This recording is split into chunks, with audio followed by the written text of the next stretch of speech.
Hey everyone, welcome back to Corporate Decoder, the place where we unravel the mysteries behind corporate filings. And today, we're diving into OMNIQ Corp's latest report.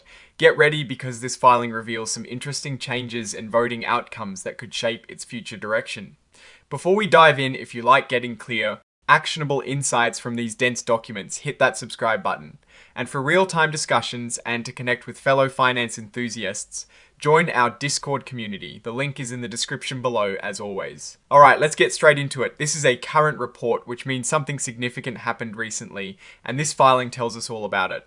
Our focus today is on an annual meeting of stockholders where important decisions were made. So, on the 21st of October of last year, OMNIQ Corp held its annual meeting. Think of this as a yearly check-in where shareholders get to vote on key company matters. It's where the rubber meets the road on who's in charge and how the company plans to move forward. Now, to make any votes official, a certain percentage of shareholders need to show up or be represented. This is called a quorum. In this case, about 61% of the company's stock was represented. That is a pretty good showing, meaning the decisions made here are legit and carry weight. This gives us confidence that the outcomes reflect a broad shareholder base. The first big item on the agenda was electing directors. These are the people who will be guiding the company and making the big strategic decisions over the next year. It looks like the shareholders voted to keep Shai Lusgarten on as a director. He is also the Chief Executive Officer, so this shows continued confidence in his leadership. And Guy El-Hanani also got the nod to continue as a director. Having directors re-elected is generally a sign of stability, meaning shareholders are happy with the current board's performance and direction. We also see a figure for broker non-votes. This happens when a broker holds shares for clients but doesn't receive specific voting instructions. While these shares are present for quorum, they aren't counted for or against certain proposals. It is a detail that impacts the exact voting percentages but doesn't usually change the overall outcome when there is a clear majority. Next up, they voted on who will be auditing the company's financial books. This is super important for transparency and trust. It is like hiring an independent accountant and to make sure everything adds up and follows the rules. The shareholders ratified the appointment of Haney & Company. This means they've given their blessing for this firm to be the company's independent auditor for the upcoming fiscal year. You want a reputable auditor to ensure the financial statements are accurate and reliable. And this ratification confirms that trust. And finally, a vote on the company's 2025 equity incentive plan. This is a plan to grant stock options or other equity awards to employees, typically to incentivize performance and align their interests with shareholders. This plan was approved by a majority of the votes with over 4.2 million shares voting in favor.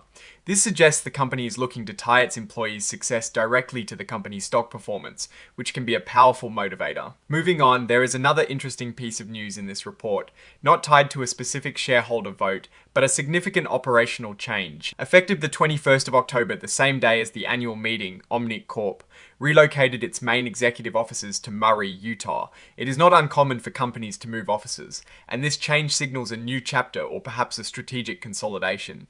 Now, let's wrap this up with my take on the surface. OMNIQ Corp seems to be maintaining stability. The re-election of directors and the ratification of their auditor point to a continuation of their current strategy and an emphasis on good governance. The approval of the equity incentive plan is also a positive sign, showing a commitment to motivating their team and aligning their interests with shareholders.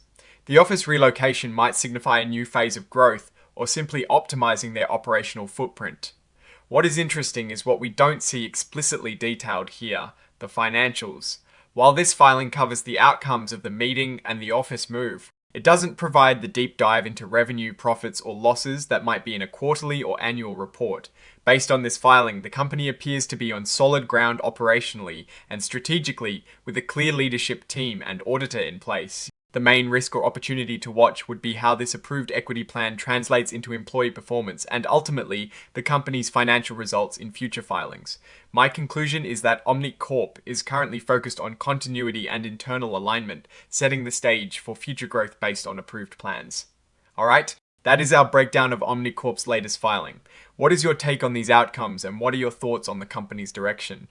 Drop your insights in the comments below. If you found this analysis valuable, please hit that like button and subscribe for more in-depth corporate deconstructions. And don't forget to join our Discord community for more conversations and tips. The link is in the description.